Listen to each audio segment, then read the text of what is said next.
नड्डा की नई टीम को संघ की ना, उधेड़ बूंद में भाजपा। क्या संघ के दखल से नड्डा पार्टी को रखना चाहते हैं दूर? कितना सफल हो पाएगा नड्डा का यह प्रयोग? भारतीय जनता पार्टी के राष्ट्रीय अध्यक्ष जेपी नड्डा ने नई टीम बना ली है, लेकिन ऐसा कर जाने अनजाने संघ यानी राष्ट्रीय स्वयंसेवक संघ की नाराजगी मोल ले ली है। नई टीम से संघ आखिर खुश क्यों नहीं है, इसको लेकर कई तरह की बातें की जा रही हैं। आइए जानते हैं नाराजगी की असली वजह क्या है और क्या इस गलती को सुधारने के लिए कवायद शुरू हो गई है। भाजपा के राष्ट्रीय अध्यक्ष जेपी नड्डा ने 8 महीने बाद अपनी टीम का ऐलान किया, जिसमें 12 राष्ट्रीय उपाध्यक्ष, 8 राष्ट्रीय महासचिव, 13 राष्ट्रीय सचिव और 23 राष्ट्रीय प्रवक्ताओं को नियुक्त किया गया है। राष्ट्रीय उपाध्यक्ष की सूची में छत्तीसगढ़ के पूर्व मुख्यमंत्री रमन सिंह, राजस्थान की पूर्व मुख्यमंत्री वसुंधरा राजे सिंधिया और झारखंड के पूर्व मुख्यमंत्री रघुवर दास, पश्चिम बंगाल से मुकुल राय और बिहार से राधा मोहन सिंह शामिल हैं। महासचिवों को लेकर थोड़ा चौंकाने वाला मामला इसलिए कहा जा सकता है क्योंकि राम माधव, मुरलीधर राव, सरोज पांडे और अनिल जैन को इन पदों से हटा दिया गया है, लेकिन भूपेंद्र यादव, अरुण सिंह, बीएल संतोष और कैलाश विजयवर्गीय को इस पद पर बरकरार रखा गया है। नए चेहरों में कर्नाटक के सीटी रवि और आंध्र प्रदेश के डी पुरंदेश्वरी का नाम शामिल है। नड्डा ने कर्नाटक के सांसद तेजस्वी सूर्या को भाजपा युवा मोर्चा का मुखिया बनाया है। नड्डा की यह टीम 2 चीजों से चर्चा में है। पहला, बिहार चुनाव का मौका और दूसरा, नई टीम में आरएसएस को कम तरजीह देना। वास्तव में भारतीय जनता पार्टी के शीर्ष नेताओं में आरएसएस की उपस्थिति हाई प्रोफाइल महासचिव राम माधव और बी मुरलीधर राव के बाहर निकलने से काफ़ी कम हो गई है।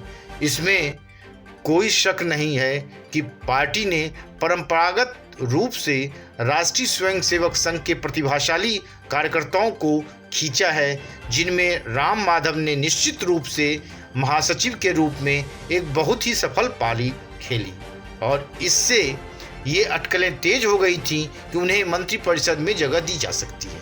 यही बात राव और अन्य 2 महासचिवों अनिल जैन और सरोज पांडे पर लागू होती है, पर कयास लगाते लगाते उन्हें पद से हटा दिया गया।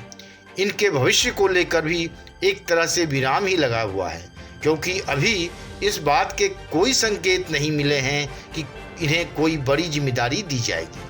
चर्चा जरूर हो रही थी, लेकिन पार्टी की तरफ से आधिकारिक रूप से अभी कोई ऐलान नहीं हुआ है। बीएल संतोष महासचिवों के बीच पार्टी के कमांड सेंटर में आरएसएस की ओर से अब इकलौते नेता हैं। आयोजक सचिव के रूप में यह किसी भी मामले में संघ द्वारा प्रतिनियुक्ति है। ऐसा लगता है कि यह पहला मौका है जब पार्टी ने आरएसएस के दखल से स्वयं को थोड़ा दूर रखने की कोशिश की है। पदाधिकारियों के चुनाव में स्वयं को आरएसएस से आगे रखने की कोशिश की है, पर इसमें कोई शक नहीं है कि आरएसएस से निकले प्रचारकों ने काफ़ी लोकप्रियता हासिल की। यहाँ बहुत अधिक नाम भी गिनाएं तो पार्टी की तरफ से अब तक बने दोनों प्रधानमंत्रियों की बात करते हैं। पहले अटल बिहारी वाजपेयी और अब नरेंद्र मोदी। ये दोनों ऐसे नेता रहे हैं जो राजनीतिक करियर को आगे बढ़ाते रहे। वे अनुशासित, बुद्धिमान, वैचारिक रूप से प्रतिबद्ध, कड़ी मेहनत और निरंतर यात्रा के आदी रहे और आउट ऑफ द बॉक्स सोच में सक्षम रहे हैं। वाजपेयी प्रसिद्ध रूप से मुखर थे। प्रधानमंत्री के रूप में वह कई मौक़ों पर राष्ट्रीय स्वयंसेवक संघ और उसके अग्रणी संगठनों के साथ साथ चले। वह या तो अपना रास्ता पकड़ लेते थे या राह में टकरा जाते थे, जबकि नरेंद्र मोदी स्वयं काफ़ी व्यक्तिवादी रहे। जब 2001 में गुजरात के उप मुख्यमंत्री की पेशकश की गई तो उन्होंने इस आधार पर इनकार कर दिया था कि वह राज्य की पूरी जिम्मेदारी लेंगे या बिल्कुल नहीं। बीजेपी नेतृत्व ने समर्थन किया और वह सीएम बन गए। इनके इतर राम माधव की बात करें तो वह 2 कारणों से बीजेपी द्वारा आंके जाएंगे। सबसे पहले कठिन कार्य को पूरा करने की उनकी क्षमता और उनसे जम्मू कश्मीर और उत्तर पूर्व में बीजेपी को आगे बढ़ाने के लिए कहा गया था, उन्होंने दोनों को ही पूरा किया। दूसरा, वह वैश्विक राजनयिक समुदाय में एक बड़े नेटवर्क को स्थापित करते रहे।